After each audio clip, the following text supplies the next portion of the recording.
Imagine a world where the simple act of holding a patient's hand or lifting a medical tray could reveal deeper insights into a nurse's overall health. Welcome to the fascinating realm of grip strength, a vital yet often overlooked indicator that's been quietly transforming our understanding of healthcare workers' well-being. As we dive into this intriguing topic, let's explore a comparative look at grip strength among nurses, examining both the changeable and unchangeable elements that influence it, based on data from before and after the COVID-19 pandemic. Grip strength isn't just about how tightly you can squeeze a stress ball.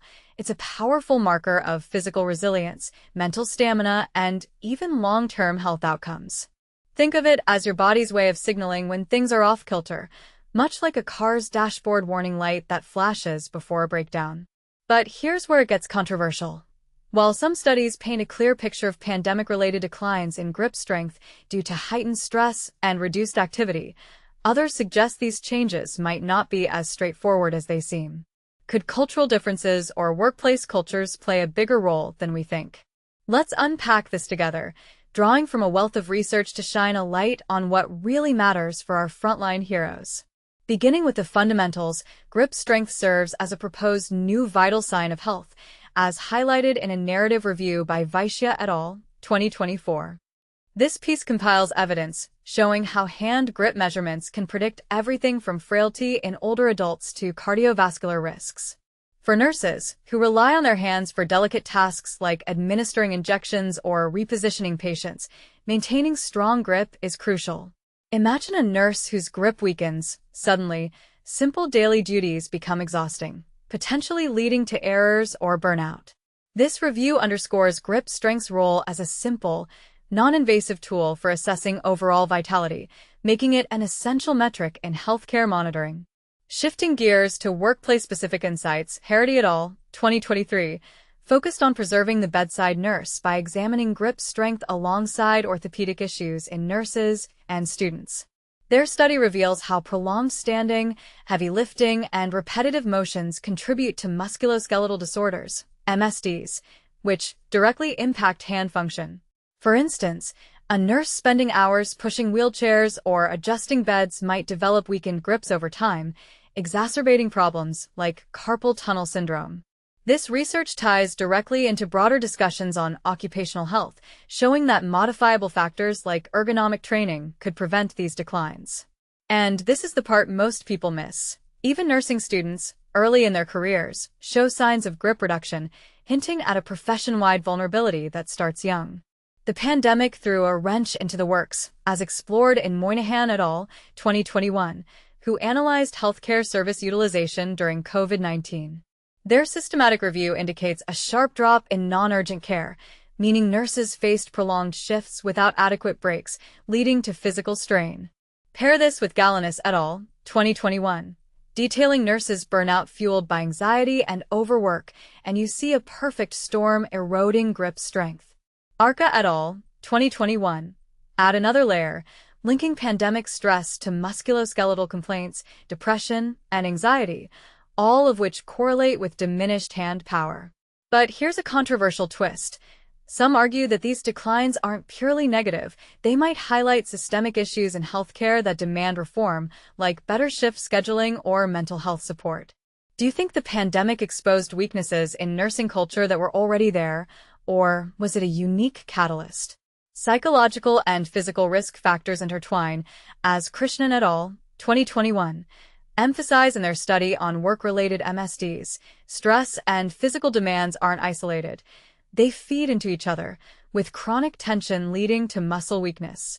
This is echoed in studies like Tuttle et al., 2020, connecting inflammation markers to reduced muscle strength, and Sterning et al., 2014, identifying factors like age and genetics as non-modifiable culprits in grip decline.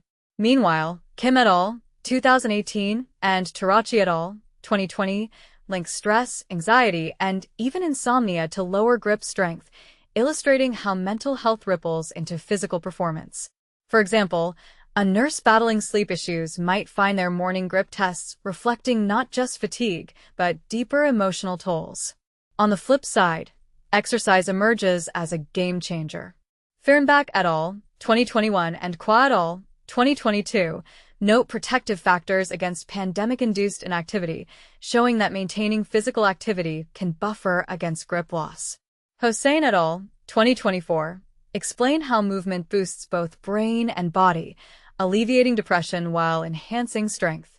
Song et al., 2020, provide concrete evidence from Korean data associating aerobic exercise with stronger grips in adults. Yet, controversy brews here.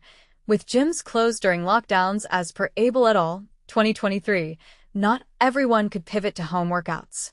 Is it fair to expect nurses, already overburdened, to shoulder this responsibility alone, or should employers provide more accessible wellness programs? Delving into demographic nuances, Pratt et al., 2021, offer normative data from over 9,000 participants, revealing how factors like gender, ethnicity, and dominance affect grip. Cooper et al., 2020, connect sitting habits and activity levels to strength in midlife cohorts. Anthropometric elements, as studied by Abareagu et al., 2017, McGrath et al., 2020, and Alatabi, 2024, show correlations with height, BMI, and muscle mass. Murchawi et al., 2016, and Sadan et al., 2023, focus on nurses specifically, identifying determinants in Tunisian and Indian contexts, while Safsi et al., 2024, evaluate Turkish counterparts. These cross-cultural studies suggest variability, perhaps due to diet, genetics, or job demands. But here's the part that sparks debate. Are these differences truly biological, or do they reflect broader inequalities in healthcare access and training? Measurement techniques add another dimension. Trampish et al., 2012, optimized dynamometer use for epidemiological studies, ensuring reliable grip assessments.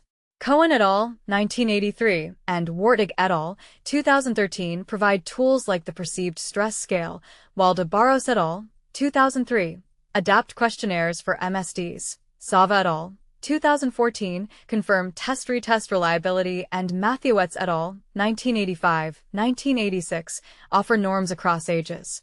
These methodological discussions might seem dry, but they're crucial for accuracy and controversial too, as debates rage over whether standard norms apply universally or need tailoring to professions like nursing. Pandemic-specific impacts loom large in Melnick et al., 2022, Oliver et al., 2022, Martin et al., 2023, and Zhu et al., 2023, linking shift lengths, lifestyle changes, and stress to health outcomes.